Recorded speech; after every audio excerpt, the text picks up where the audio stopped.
Hey guys and gals, Never here from Drake Lane Gaming and Study Mountain Twitter, the Gaming Drag. Today I'm coming back at you with a Let's Play episode of Dawntide, Billy's Path. So yeah, let's go ahead and jump right back in, shall we? Alarm chain, you were up, and let's go. Reckon I could sell the parts? Good, scrap it. 50p maybe. 50p? This was 250 new! When was that, 10 years ago? It's got shite brakes, shite gear set, the bottom bracket is probably rusted.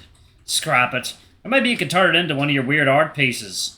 Sal said she's getting the car today. I'll see if she can get us.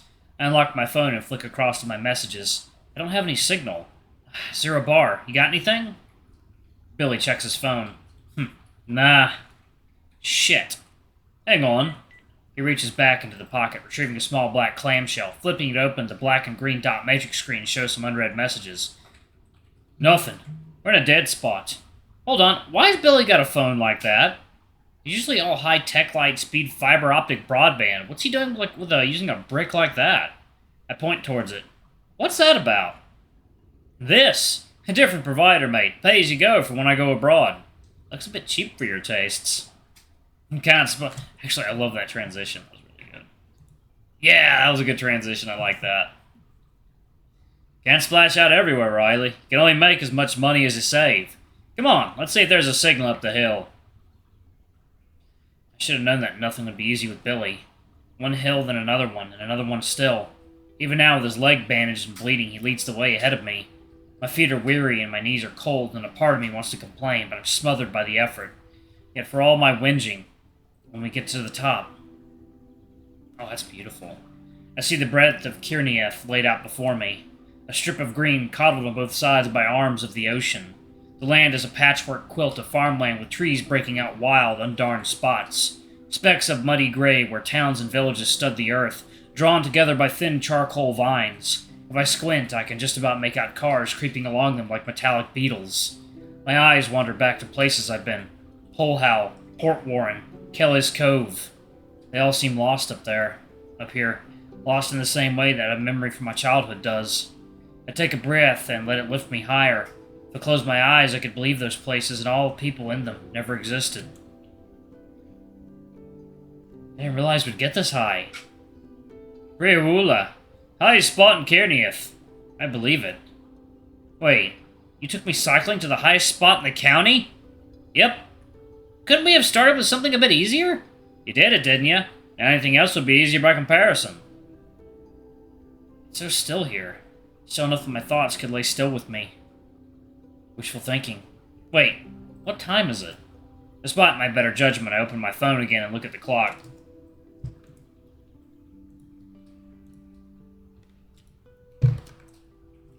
Griff! Shit! What? It's nearly 12:30. I meant to be meeting Griff at 1. Griff? Who's that again?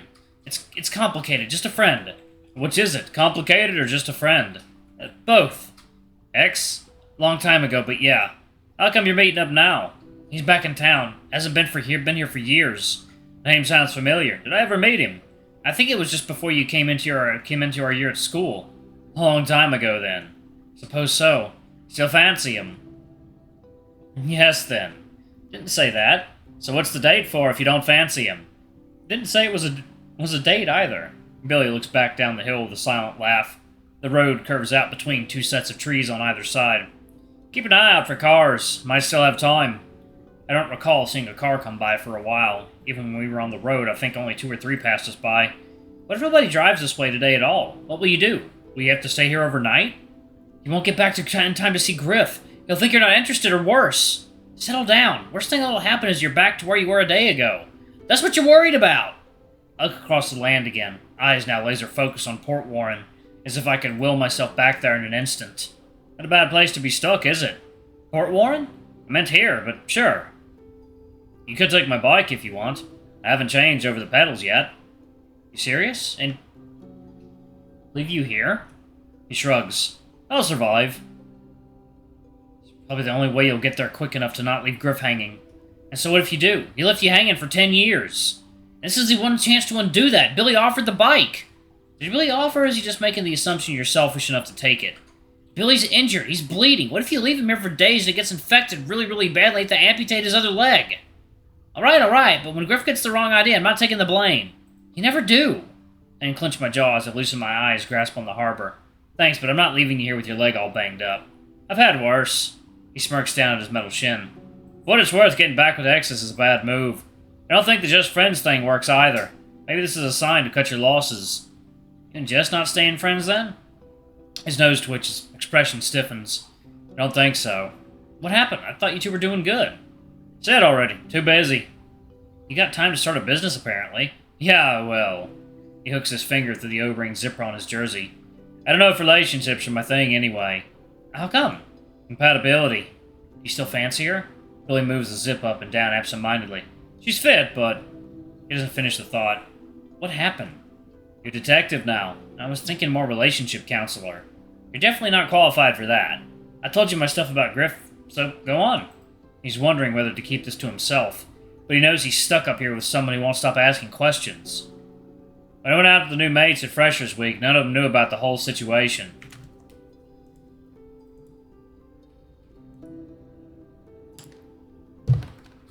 Being trans?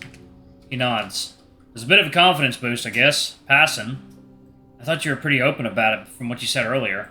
I am, but people latch on to stuff like that, don't they? I wanted to make my first impression, then tell them, and I did eventually. He tapers off again, catching his silence with a stern sniff that twists into a grin. When we went out that night at Freshers, this guy Darren chucked me a John and said, "Good luck tonight, mate." I just took it even though I knew I weren't ever going to use it. Thought of it as like a good luck charm. That's when you met Jess? Not that night. Did pull, though. Always pulled. Sounds like it was going pretty good then. Suppose. A guy like you probably has girls queuing up around the block. Steady on. He chuckles under his breath. Well, there was a catch. I'd go out, meet a lass. We'd have some drinks, dance a bit, got friendly. She'd be into it. She'd be flirty, and I'd be there like, does she know? I'd back out a lot. Wouldn't take it further. Again and again. Not knowing what was on the other side, right? Well, I found out eventually.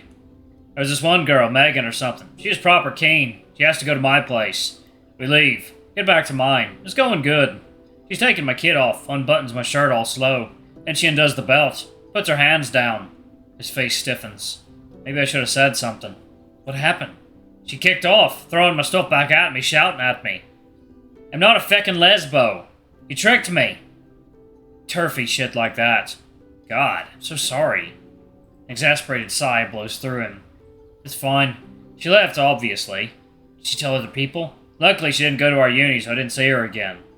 Phew. It stuck with me, though. It made things worse. Started avoiding any girl who showed interest. It's stupid, really. I don't think it's stupid. You took a risk on something you were worried about, and the thing you were worried about happened. I'd say that's a pretty good reason to be worried. Yeah, but I didn't die, did I? The world didn't end. Kept telling myself you're no worse off than where you were to start, where you were before. It got easier with time. I started going for it again, but I was still on edge. When I did pull, I'd always go to the girl's place so I could leave after. I go down on her, but not much else. That's some gossip that did around me about me. Mates started calling me scuba diver. Scuba diver? He raises his eyebrow, smirks, and recites the line slowly. It goes down and doesn't come up for air.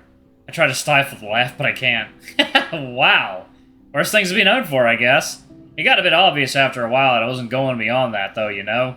I was still worried about it. Still worried about the reaction. So I decided to go somewhere I felt like it wouldn't be a problem. I went to a gay bar. Oh, shit. What's this now? Oh, I didn't realize that was your thing. His nose twitches as he flashes me an inquisitive look. You know what I mean. Queer bar, not just men.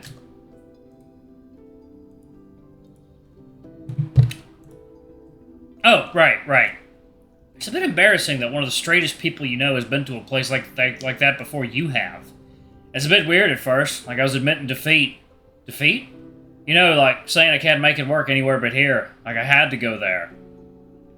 It had a pretty good atmosphere, though. Less dickheads than regular clubs, so I kept going. Is that where you met Jess, then? Yeah. Was she bi, or just there with gay friends? She's trans, too. Oh, what? You never told me this. You never met her. You never brought her down. You never came up. Okay, fair, but this sounds like it would be important to you. I thought you mentioned it once or twice. I didn't want to draw attention to it, I suppose. It's different, though. Billy's eyes widened for a second. Very different. Not having to worry about her reaction?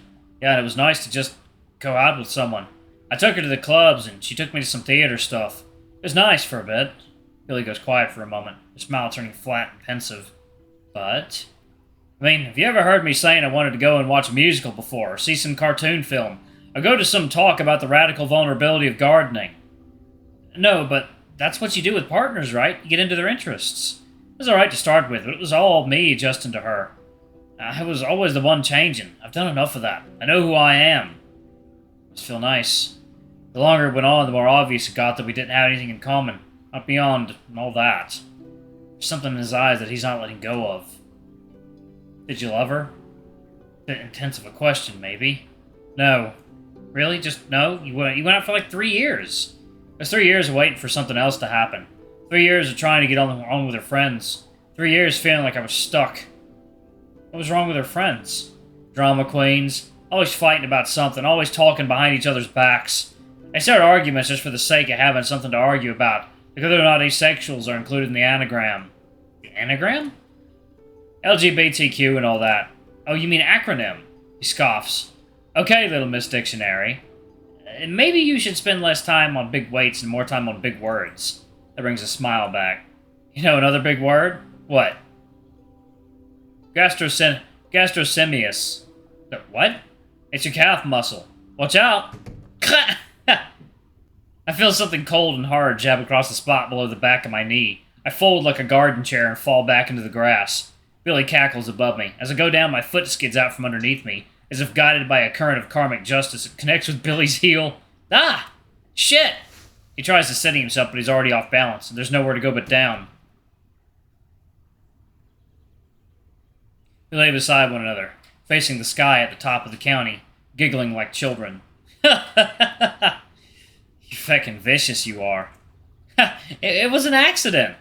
Still counts as a hate crime. You did it first, to a gay no less. Well, I'm trans too, so it's a double hate crime. I win. We let our giggles get carried away on the wind, watching the clouds drift slowly above.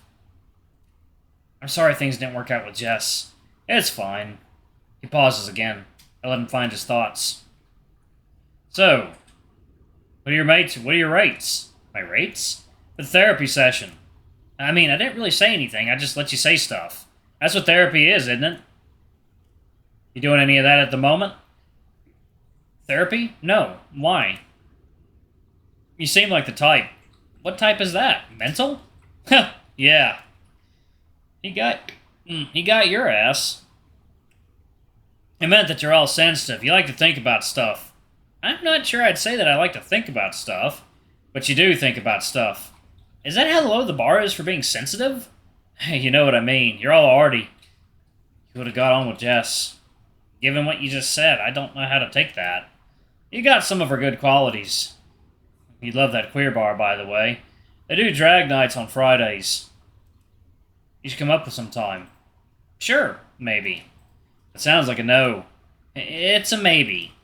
Alright, I'm going to go ahead and pause it right there, y'all. Thank y'all so much for watching. Don't forget to like, comment, subscribe, ring that notification bell, and check out our Patreon if you can. It always helps.